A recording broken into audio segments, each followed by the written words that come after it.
நேற்று ராத்திரி திருவண்ணாமலை மாவட்டம் செய்யார் தொகுதி பிரம்மதேசம் என்ற ஒரு கிராமம். இந்த பிரம்மதேசம் கிராமம் என்றால் ராஜேந்திர சோழன் கடைசி காலத்தில் அந்த கிராமத்தில் இருந்தார். அப்படிப்பட்ட அந்த கிராமத்தில் இருந்து ஒரு 16 வயது குழந்தை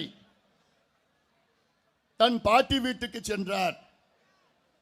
காஞ்சிபுரம் நேற்று இரவு 10 மணி அளவில் 8 மனித மிருகங்கள் போதையிலே அந்த 16 வயது குழந்தையை சிதைல் வன்கொடுமை செய்து மோசடி செய்து அந்த பெண் இன்று உயிருக்கு மருத்துவமனையிலே போராடி கொண்டிருக்கின்றார்.